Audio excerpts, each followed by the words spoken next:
Lane Kiffin will change college football forever with this transfer portal class, if he wins.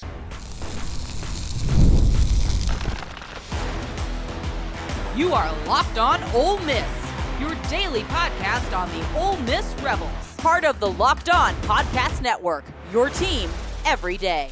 Hey, Rebel fans, I'm Steven Willis, a 10-year veteran member of the national media and a former Ole Miss staff member. On today's episode, we dive into the long-awaited debut Saturday of some very key players from Lane Kiffin's 2024 transfer portal class. Walter Nolen from A&M, Princely Umanmielen from the Florida Gators, and many more are finally set to make their impact on the field.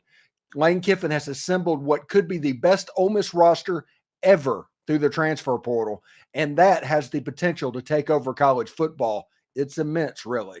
But with all this talent, the pressure is on. Kiffin has to win and prove that this revolutionary method will actually work. Thank you for joining us today. Do not forget to like, subscribe, and share. Hotty toddy.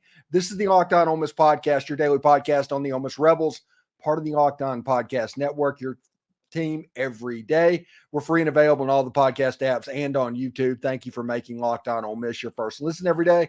And a special hello to the insiders and everydayers who make the show what it is. And don't forget to find a second listen on the network. Chris Gordy at Locked On SEC, or even Corey Burton at Locked On Vandy. They provide different perspectives on college football, the SEC, and yes, even Ole Miss. You know how I feel about perspectives. Today's episode is brought to you by Game Time. Download the Game Time app, create an account, and use code Locked On College for $20 off your first purchase. Terms apply. Download Game Time today. What time is it? Game time. So really interesting. We're coming up, and it is now Wednesday going into the opener for the Ole Miss Rebels. And this season marks the beginning of a journey that Lane Kiffin has gone on essentially since 2022. But this episode is kind of our what to watch for episode if you are just tuning into the Locked On Ole Miss channel. We do an episode on Tuesday about the keys. 3 is the what to watch for. 4 is the know your enemy. And 5 on Friday will be why Ole Miss wins the game. We do that every single week. That's kind of the theme of every show. We've done this for multiple years now, and it's pretty widely successful if you look at the numbers. But if you look at the what to watch for in this football game, it is the fact that these transfer stars that was recruited by Lane Kiffin, the number one transfer portal class in all of college football, they're set to finally make their debut. We're also going to have a real big competition developing for backup quarterback and for the 2025 starting quarterback between Austin Simmons and Walker Howard. That is going to be a major story. And with Ole Miss having such a deep roster, who is actually going to start, like especially at the defensive back position, and actually does that matter?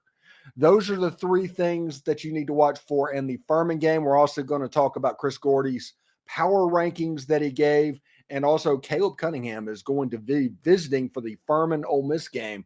That is pretty cool when you're going up against an FCS opponent. But we are going to get some long-awaited debuts from transfers that we've all wanted. We didn't get to see them in the spring for whatever reason. They just didn't happen. You know, they've cut down access down to a crawl, basically. The same things happened in the fall. Nobody has laid eyes really on these players, except for a couple of minutes every day. Some media members have gotten to go in and see that. So whenever you look at somebody like Walter Nolen, who has a chance to be the best defensive lineman in the Southeastern Conference, he is really, really good, a former number 1 player in the entire country.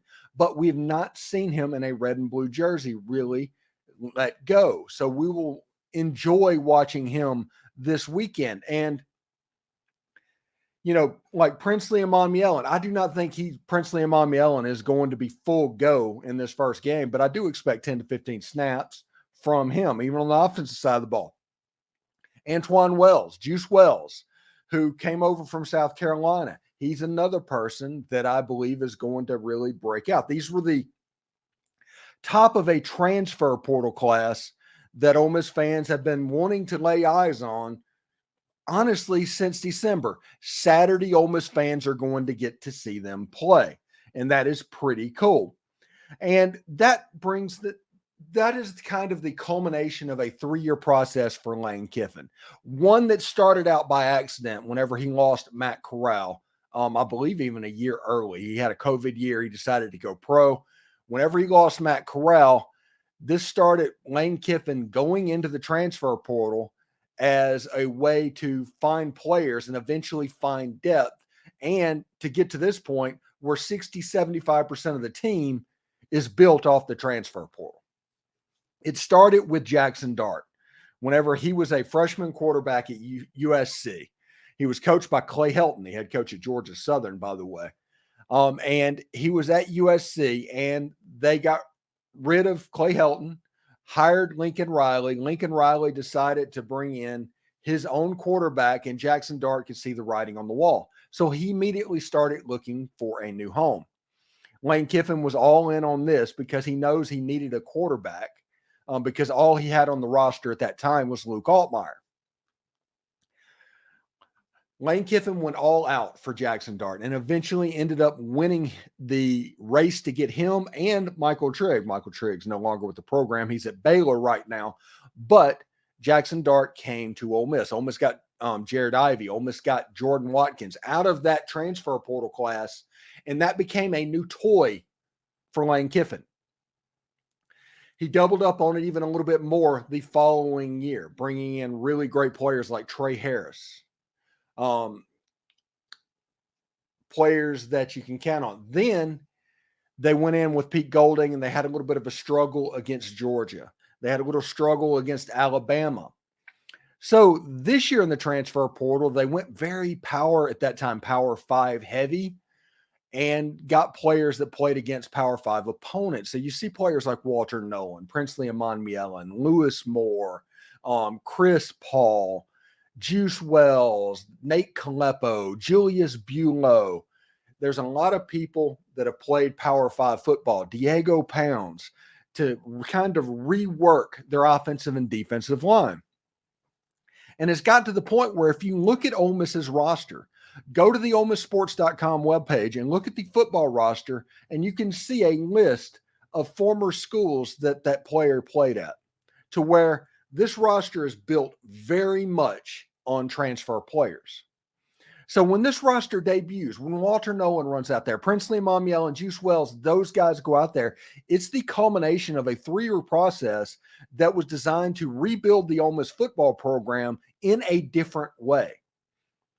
And in this era, to where there's an ecosystem financially just completely around high school recruiting, to where they do not have the staff, and it would cost them a great deal of money to actually accurately rate the transfer portal, what you're going to see is a lot of pushback on this. And they're going to try and put Lane Kiffin in the same box that they put Bill Snyder in the early 2000s, late 1900s. And because of that, trying to keep other people from adopting this. But if Ole Miss goes 11-1, 10-2, just chalk, makes it to the playoff, host a playoff game, at that point, you will see other schools like Oklahoma State, like Mississippi State, like Arkansas, Purdue, not the top tier of the conference, because you always can high school recruit and do well at the top tier of the conference. There's a proven track record of how to build a roster if you're Georgia or Alabama or even Florida. But for the next level, that before was not necessarily locked out of what was going on, but it was much more difficult to compete because of resources and everything else. The transfer portal has provided a school like Ole Miss an opportunity to become an elite college football team. This year, Ole Miss is number 6 in the AP. They are going to be favored in probably 11 of their 12 games by the time they actually kick off. And going into the season, everything is on the table for a sea change in college football recruiting, to where the transfer portal becomes the absolute number one way to develop your roster. And high school recruiting, that's just an expensive way that you can go on, that you have to go into whenever you need to fill needs. When you have to do something like that, when you need that super athlete, but you don't want to deal with 9 payments into the transfer portal over the course of his high school career, that's going to become a method of last resort. I've been talking about this for multiple years. I think one of the first shows that I ever did was about the NIL and starting the changing landscape of college football. And I think I have been dead on this from the beginning. Lane Kiffin winning 10 or 11 ball games and just doing chalk, just doing what's expected of them, will be a sea change, the likes of which college football has not seen in, well, honestly, 2 years since NIL got really big and took over the sport. It all starts this weekend. Walter Nolen, Princely Umanmielen, Juice Wells, Chris Paul, Key Lawrence, Lewis Moore, Yam Banks, Diego Pounds, Julius Buelow, Nate Kalepo, all of those players, Jerquan Scott, they have a chance to debut this Saturday. It's all exciting, but because Ole Miss fans haven't really laid eyes on them, this will be a first impression. Is it going to be sloppy? Could be. It could be very sloppy, honestly, with the kinder, gentler fall camp that they just went through. It could be a little bit difficult to get unstuck because of this new kinder, gentler fall camp.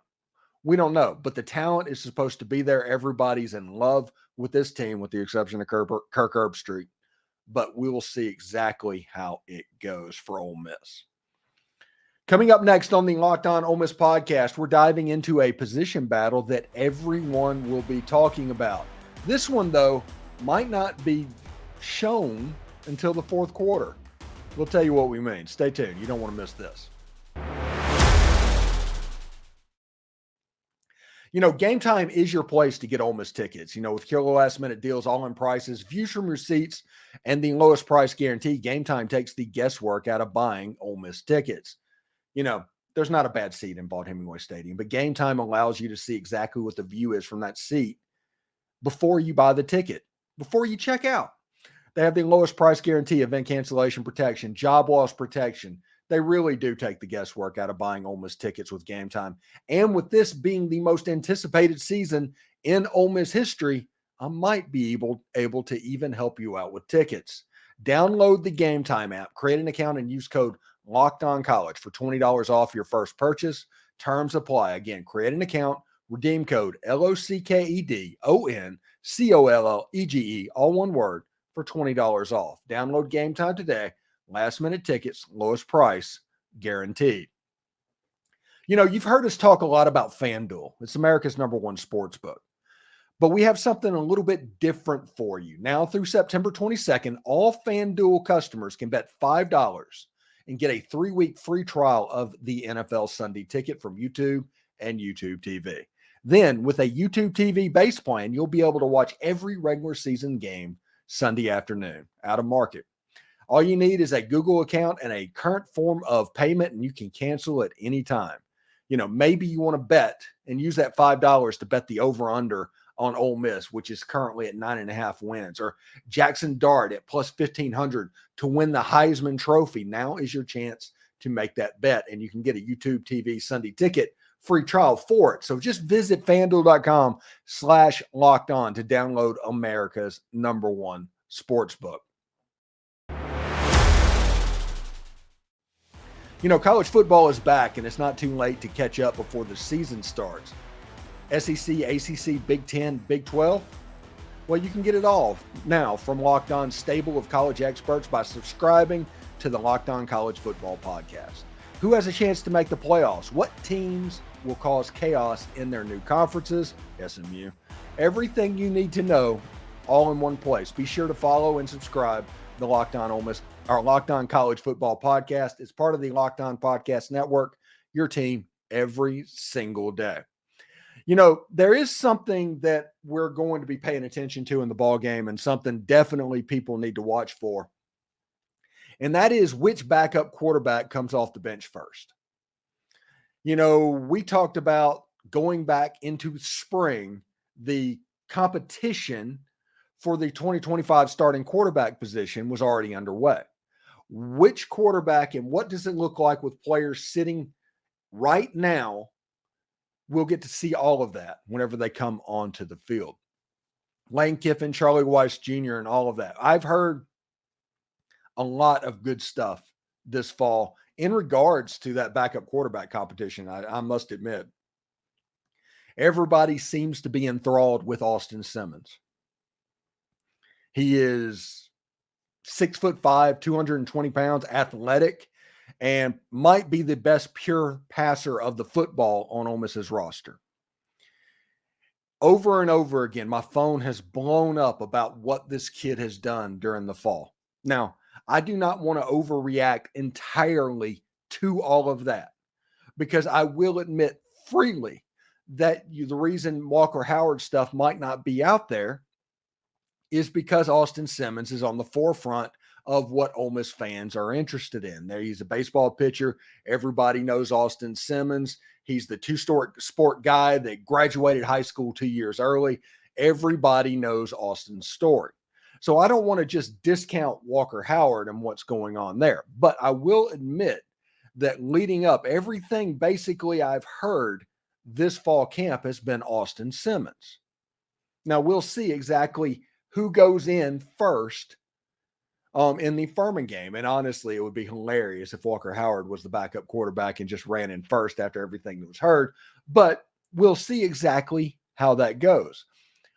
I remember I talked about the Jalen Hurts Tua thing before, but there's been many times where backup quarterbacks have come into the game and just kind of performed at a very high level. You know, the starting quarterback for LSU this season, Garrett Nussmeier, he came in to be the starting quarterback or the backup quarterback in 2021 or 2021. That was the Matt Corral last year. Matt Corral beat him. Garrett Nussmeier was a true freshman, came in and played actually fairly well. Garrett Nussmeier came in the SEC championship game when the Georgia Bulldogs were getting ready to just completely whitewash on their way to a national championship. He came in and played fairly well in that game as well. So backup quarterbacks coming in and playing well, it's good. It is all right to be excited about what you see, even if it is against Furman. This whole thing is about having fun. And one of the things to watch for is which quarterback plays the best against this Furman defense. Now, if we're going to be real about it, the Furman defense should not provide much more of a test than the Ole Miss service team did. What they saw in the mock game is probably about what they're going to see in the real game. And if you also take into account this, Furman lost 3 or 4 of his defensive backfield and had to go through the portal and various other means to restock the cover on the back end of the defense. Their defensive line is pretty good. It shouldn't matter, potentially. But when you look at a offense that runs a lot of RPOs, Walker Howard and Austin Simmons, whoever's in the game, they may have an opportunity to make plays even late in the third and into the fourth quarter. This will be really interesting. Like I said, they've been battling for the 2025 starting quarterback position going back to March. This competition really kicked off in earnest. And like I said, from everything I've heard, Austin Simmons has looked really good this fall. And we'll see exactly now. We can put eyes on him. We didn't get a spring game to introduce the fan base to Austin Simmons. This will be the first time that he's run out. This is honestly, Walker Howard got a spring game a couple of years ago, but this will also be his first chance as well. I really hate that the backup quarterback did not get into the game in the Peach Bowl. I genuinely, that kind of bothers me a little bit. Up next on Locked On Ole Miss, Chris Gordy just dropped his latest power rankings. Find out where the Rebels stand and what that means for the upcoming season. Also, Caleb Cunningham, is he going to be in Oxford for the Furman game? Yeah, we'll talk about that as well. Grab a 5-hour energy shot to stay alert when you watch all your favorite games, or if you stayed up late the night before to catch that overtime game, take a 5-hour energy shot in the morning and you can get the energy kick-started to start your day. 5-hour energy is the brand hardworking people like you have trusted for over 20 years to give them alert, energized feelings they need to get through a busy, hectic day. you always know where to find 5-Hour Energy shots right at the cash register at every convenience store, drug, and grocery store just about nationwide. Stock up on money-saving multi-packets to make sure you never run out of delicious, energizing 5-Hour Energy shots. And if you go to 5hourenergy.com, that is the number 5, hourenergy.com, and get some 5-Hour Energy product today. You can use my promo code LOCKEDONCFB, all one word, LOCKEDONCFB, to receive 20% off your order. That offer is only valid until September 30th on one order and cannot be used with other promotions. The code is not good on subscription orders. Go to 5hourenergy.com today.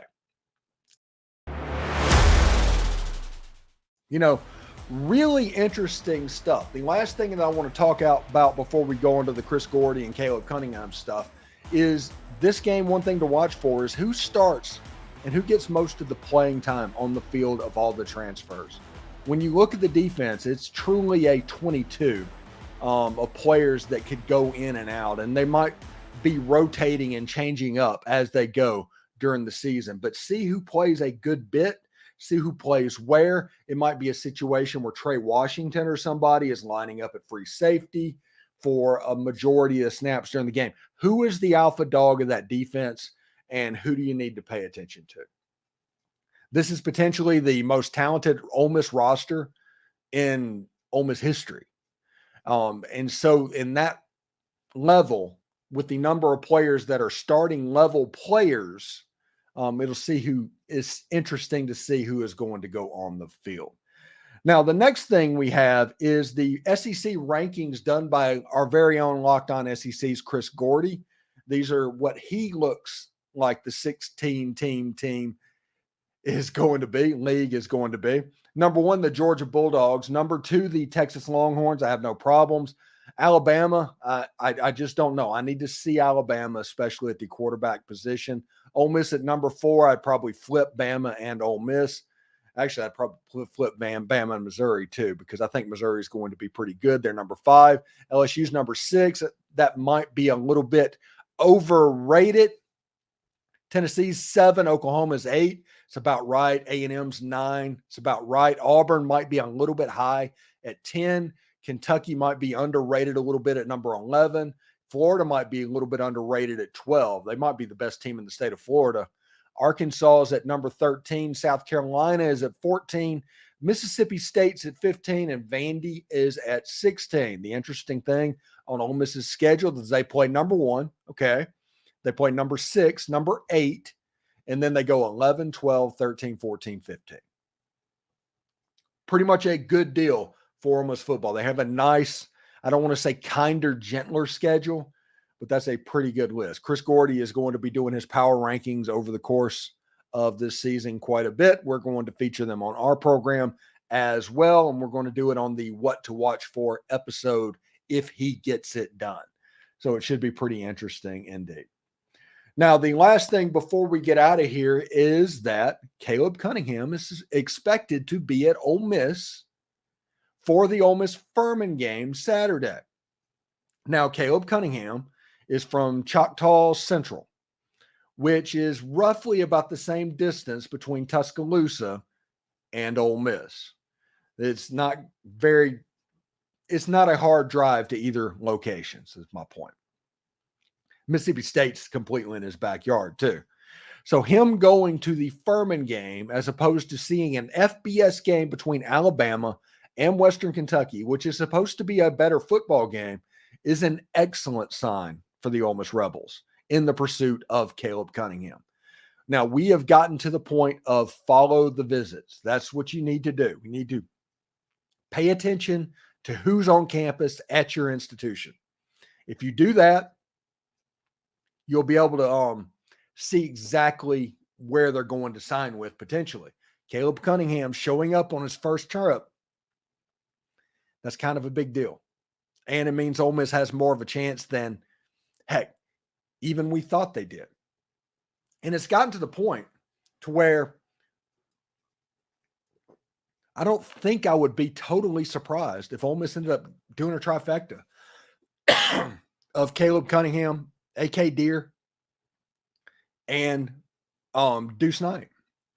It would not surprise me at all if all three of those ended up at Ole Miss. It just wouldn't. Now, what do I have to do? What do I know about that? Not much. That's just a gut. But I do know this. Caleb Cunningham keeps coming back around. He showed up at Juice Fest.